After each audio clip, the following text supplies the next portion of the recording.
Querido Deus, Pai Santo, Senhor da Glória, nós te louvamos, meu Senhor, pela tua bondade, pela tua graça. Te louvamos, ó Deus, pelo teu profundo amor revelado em nosso Senhor Jesus Cristo. Te louvamos pelo perdão dos nossos pecados. Ó Senhor, obrigado pela comunhão, pela paz. Obrigado, Senhor, pelo teu grande amor por nós, nos dando, Senhor, a saúde, o vigor, o sustento, tudo o que é necessário, ó Deus, a uma vida quieta, sossegada em tua presença. Continua conosco, Senhor, nos ajudando, nos ensinando a te servir e nos dando graça, Senhor, para o serviço ao teu povo. Em nome de Jesus Cristo te pedimos e te agradecemos. Amém. Louvado seja o nome santo de nosso Senhor Jesus Cristo. Meus queridos irmãos, nós estamos de volta com a palavra ao amanhecer. Nós queremos sempre ser úteis. Eu pedi ao Senhor, tenho pedido ao Senhor para ser útil à sua igreja.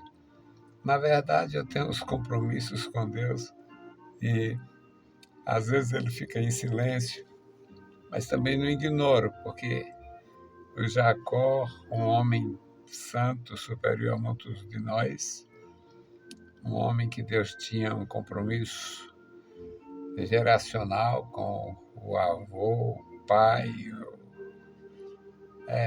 o pai e o bisavô, com todos eles ali. E ele chorou pelo filho vivo, pensando que estava morto mais ou menos 20 anos. E Deus em silêncio. Deus é soberano e responde quando quer. Também nos educa para esperar, para ensinar a gente a ter paciência. Mas eu pedi ao Senhor para ser útil e vou tentando ser útil enquanto tiver condições. Nós vamos meditar em Juízes, no capítulo 5, versículos 12 a 20. Aqui nós temos uma palavra para nosso coração a respeito da adoração, o serviço a Deus, a confiança. É uma maneira de encontrar salmos nas Escrituras. Uma poesia, um salmo. Débora, uma mulher que sempre teve muita importância. As mulheres tiveram muita importância no judaísmo. Graças ao nosso Senhor, graças à sua instrução na Bíblia Sagrada, as mulheres tiveram importância, têm importância. A Igreja de Jesus tem um lugar especial para as mulheres. No ministério não tem. Deus não colocou e os pastores dignos não colocam. Então, vamos louvar a Deus pela importância da mulher no Antigo e no Novo Testamento. Juízes capítulo 5, versículos 12 a 20. Desperta, desperta, Débora, desperta, desperta, entoa um cântico. Levanta-te, Baraque, leva presos os teus prisioneiros, tu, ó filho de Abinoão. Então o Senhor fez dominar sobre os magníficos, entre o povo ao que ficou de resto, e fez-me o Senhor dominar sobre os valentes. De Efraim saiu a sua raiz contra Amaleque. Após de ti vinham Benjamim, dentre os teus povos de Maqui, Zebulon, desceram os legisladores, passando com o cajado do escriba. Então os principais de Issacar foram com Débora, e com Issacar, assim também Baraque foi enviado a pé para o vale nas correntes de Ruben. Foram grandes as resoluções do coração. Porque ficaste tu entre os currais para ouvires os balidos dos rebanhos? nas divisões de Ruben tiveram grandes esquadrinhações do coração. Gileade ficou da além do Jordão, e Dan, por sua vez,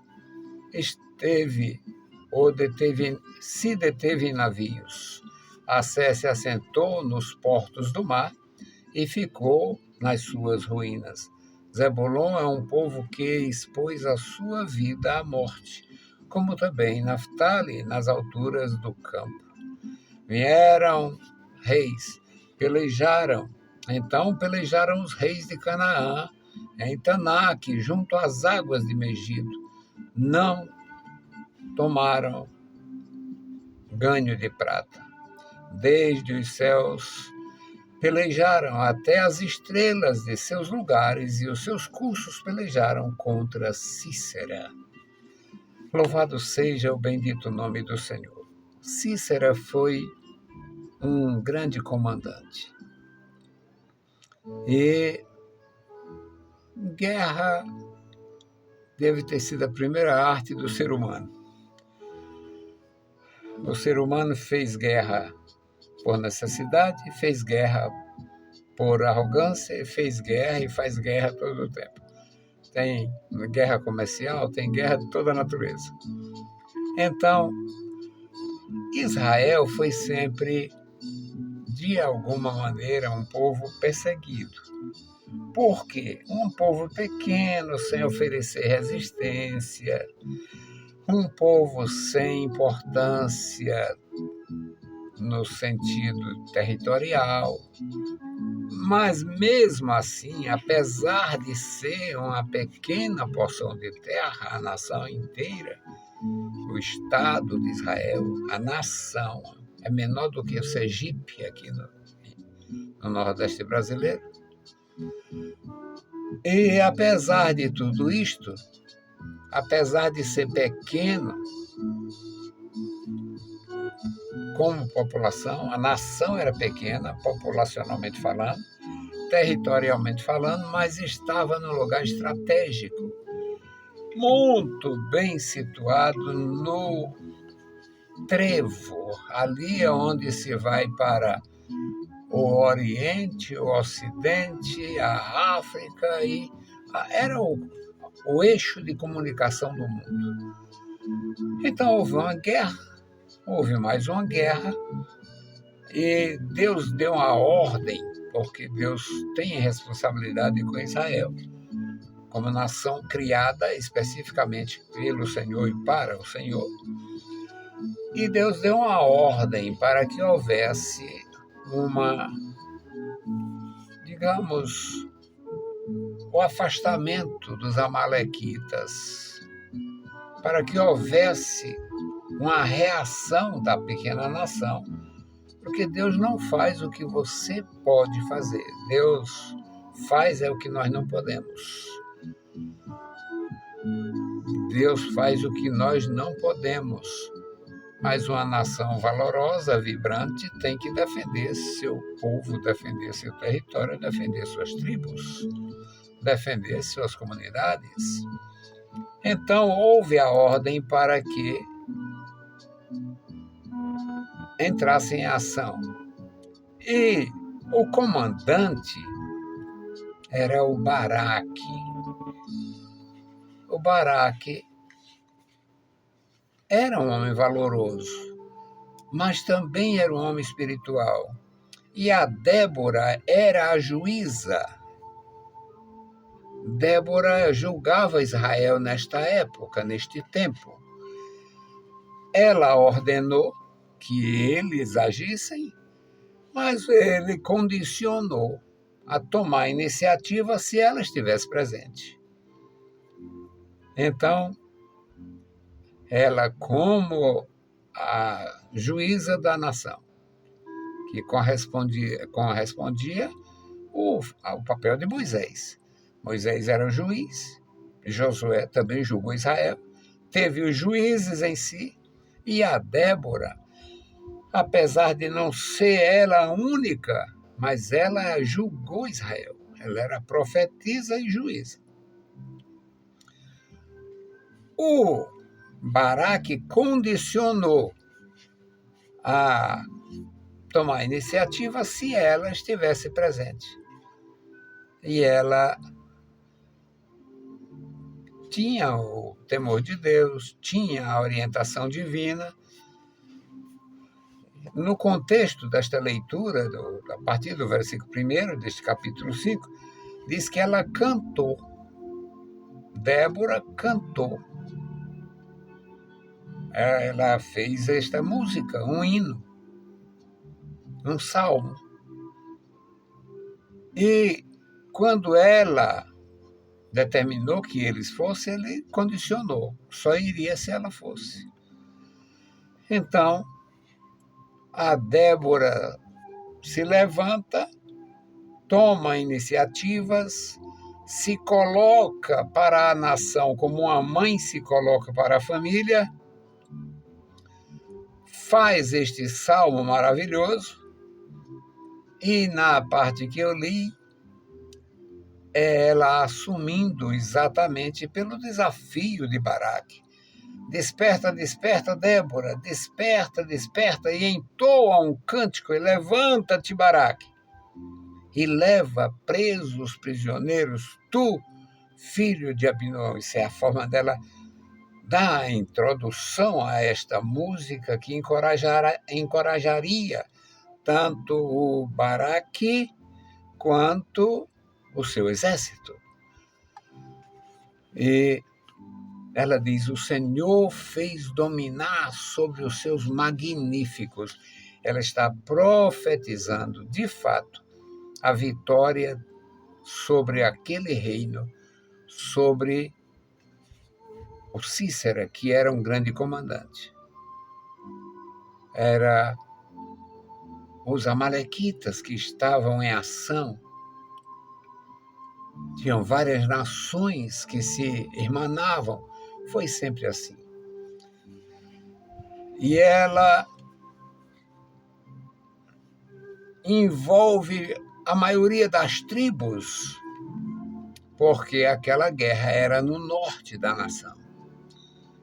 Então ela vai falar aqui de Efraim, no versículo 14, ela fala de Efraim, que saiu, de Efraim saiu uma raiz contra Amaleque, os amalequitas que desde a época de Moisés eram um problema. Ela fala de Efraim, fala de Benjamim, fala de Maqui, fala de Zebulon, fala de o cajado dos escribas. Lindo isso aqui no versículo 14, o final. De Zebulon desceram os legisladores, passando com o cajado do escriba. Não tinha nada fora da lei. Não tinha nada fora da lei. Até as guerras eram reguladas, tinha regras claras. Não se podia zombar de um prisioneiro, não podia, os homens não podiam serviciar uma prisioneira. Não podiam. Se houvesse alguma prisioneira que algum soldado interessasse numa prisioneira, ele tinha que comunicar aos juízes para que houvesse oficialização. E se um soldado, se algum homem fizesse uma ação precipitada, tivesse uma ação precipitada, serviciando uma prisioneira, ele era obrigado a casar com ela e não podia se separar de jeito nenhum, nunca. Era coisa séria. Então ela fala no cajado dos escribas, porque não tinha nada fora da lei. No versículo 15 diz, também os príncipes ou principais de Issacar foram com Débora. Os anciãos, pessoas importantes, foram com Débora. Foram com ela, foram envolvidos na guerra, na batalha. Assim como também Baraque, que foi enviado a pé para o vale, nas correntes de Ruben. Ele vai falando, ela vai, neste salmo, descrevendo geograficamente as batalhas. É um salmo importante e nos fala sobre a necessidade da direção de Deus, até quando não se tem a paz. No versículo 16, ela fala sobre o que ficaram fazendo, por que estão nos currais, para ouvir balidos de rebanhos? Nas divisões de Ruben tiveram grandes esquadrinhações do coração, ou seja, tinha que preparar estratégias, tinha que tomar atitudes e não quebrantar a lei. Algo maravilhoso. Para nossa instrução como ocidentais, depois de milênios desta experiência, isto aconteceu mais ou menos 1.100, 1.200 anos antes de Cristo. São mais de 3.000 anos que nos separam desta experiência, mas a mensagem é a mesma. Não se pode fazer nada contra o Senhor, fora do plano do Senhor, fora da direção do Senhor. Se você é servo do Senhor, deve ter direção em tudo. No versículo 18, ela menciona Zebulon, uma pequena tribo, e ela diz: Zebulon é o povo que expôs a sua vida. Eles ficavam exatamente na extrema, eles ficavam lá na fronteira do norte de Israel. Era uma espécie de barreira, assim que qualquer exército que entrasse na nação passava por cima de Zebulon. E aqui é mencionado como o povo que expôs a sua vida, tanto Zebulon como Naftali, expôs a sua vida nas alturas do campo. Então vieram, pelejaram, e então pelejaram os reis. Mas aí uma coisa linda que tem aqui, na poesia se entende perfeitamente. Junto às águas de Megido, mas não tomaram ganho de prata, ou seja, não foram vencedores e não tiveram despojo. A vitória foi de Israel. E a Débora tinha dito antes para o Baraque que ela iria com ele, mas a vitória seria atribuída a uma mulher. E é bem provável que o Baraque, como homem, ou qualquer um de nós, pudesse pensar que ela estivesse falando dela mesma. Mas a mulher mencionada ali, sem nome, ficou muito bem conhecida como Jael. Jael. Uma dona de casa. Uma dona de casa. O capitão fugiu, estava perdendo em tudo que era batalha, fugiu e a tenda dela foi morto por ela. Matando aquele homem, desbaratava toda a estrutura. E ela, uma dona de casa, matou o homem mais valente, o capitão mais afamado daquele exército. Portanto, um salmo lindo, uma coisa extraordinária que nós entendemos. Porque a palavra de Deus em si é toda maravilhosa. Para você também. Um conselho de irmão e amigo: não tome atitude sem Jesus tomar conhecimento. Leva ao Senhor. A atitude que você for tomar, fala com Deus. Leva para Jesus. Fala com Jesus. Vou fazer isto. Dá-me a graça para fazer isto. Será uma bênção. Nós vamos interceder hoje pelos doentes, as famílias que têm doentes em casa. Imagina uma dona de casa com tratamento de câncer, muitas vezes sem uma única pessoa, a não ser o vizinho, alguém que venha fazer um favor. Fazendo quimioterapia, fazendo radioterapia, além das reações desse tratamento depois. Tem dias que elas não têm coragem nem de se levantar. E tem viúva, tem muitas pessoas sem filhos, tem muita gente sofrendo. Vamos interceder. Bendito Senhor, Pai Santo que estás nos céus, graças nós te damos, Pai, Olha, meu Senhor, para nós com olhar de compaixão, nos ajuda, nos ensina, Senhor, a te servir melhor. Nos dá graça, Senhor, para interagir e também, meu Senhor, nos dá empatia pelos que estão sofrendo. Ó Deus Todo-Poderoso, abençoa os nossos irmãos que estão bem, dá graça, enche os corações de gratidão, de gozo, de zelo, que cada um, meu Senhor, possa tributar louvor ao teu nome por estarem bem e estarem em paz. E os que estão sofrendo, os que estão enfermos, os que estão desempregados, os que estão em situações de risco, ó Deus, os que estão esperando a justiça que não aparece, ó Deus, tenha misericórdia.